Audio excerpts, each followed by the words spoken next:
నమస్కారం అండి. అందరికీ నా నమస్కారము.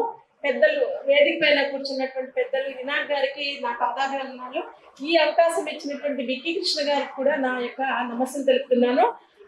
అదేవిధంగా కొలకలూరు వినాయక్ గారు అంటే ఊరబావి తల్లెన్నోడు ఆ రెండే గుర్తొస్తాయి. అంటే ఆయన్ని తలుచుకుంటే ఊరబావి గుర్తొస్తుంది, తల్లెన్నోడు గుర్తొస్తాడు. అలానే ఊరబావి గుర్తొస్తుంది, అంటే వినాయక్ గారు అంటే ఆయన యొక్క అస్తిత్వం అది మనకి. అంటే మేము చిన్నప్పుడు చదువుకున్నప్పుడు సార్ మేము మీ గురించి ఎంతగా చదువుకోలేదు. ఎంఏ పీజీ చేశాను నేను ఉస్మానియా యూనివర్సిటీలో. బట్ అప్పట్లో ఇంత సాహిత్యము కొలకలూరు వినాయక్ గారి గురించి మేము చదవలేదండి. అది మా దురదృష్టం. అసలు ఈ రోజు మిమ్మల్ని ఇలా ప్రత్యక్షంగా చూసి మీతో మాట్లాడుతున్నందుకు ముందుగా నాకు చాలా చాలా సంతోషంగా ఉందండి. మీకు నా ధన్యవాదాలు.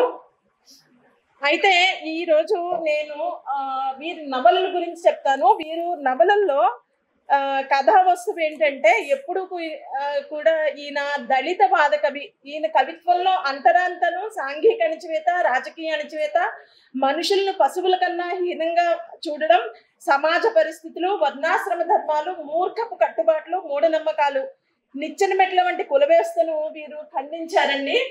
అయితే కొలకలూరు వారి ఆశయం ఏంటంటే కుల వ్యవస్థ నిర్మూలన, అంటరానితనం, పీడిత వర్గంలో కుల వైరుధ్యాలు తొలగించాలని, పీడిత వర్గాన్ని దోపిడీ విధానాన్ని ఖండించి చైతన్యం నింపడం, సమాజ స్థాపన వీరి ధ్యేయం. అయితే వీరి నవలలు 1961 నుండి 72 లోపల 12 సంవత్సరాల కాల వ్యవధిలో వినాయక్ గారు 7 నవలలు రాశారు. 2006లో సర్కారు గడ్డి, 2007లో అనంత జీవనం, 2018లో రంధి అనే నవల రాశారు. ఈయన నవలల్లో కూడా ఎక్కువగా ఈయన కథా వస్తువు దళిత వ్యక్తిని గురించే ఉంటుంది. దళితవాద కవిత్వం అండి వీరిది. వీరి నవలలు పులుల బోను, నేను, సమత, అనాథ, సౌభాగ్యవతి, సౌందర్యవతి, ఎక్కడుంది ప్రశాంతి, 2 కళ్ళు 3 కాళ్ళు అనే నవలలు వీరు రాశారు. అయితే వినాయక్ గారు ఏమంటారంటే మనిషి తల ఎత్తుకు తిరగాలి కానీ తల దించుకుని బతకరాదు అన్నది ఆయన ఆశయంగా చెప్పారు. చాలా థ్యాంక్ యూ అండి. ఇంతే నేను చెప్తున్నాను, ఎందుకంటే చాలా టైం అయిపోయింది, ఎక్కువ సమయం లేదు. అయితే నేను ఒక చిన్న పద్యం చెప్తాను.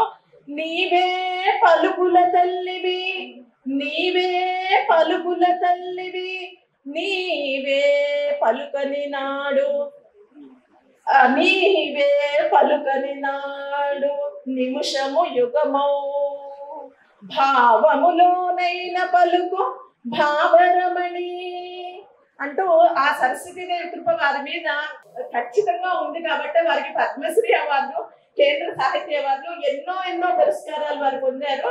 అందరికీ ధన్యవాదాలు తెలుపుతూ మరొకసారి నేను వారికి పాదాభివందనాలు సమర్పించుకుంటూ ముగిస్తున్నాను. Thank you, ma. Thank you very much, and you have come to our list.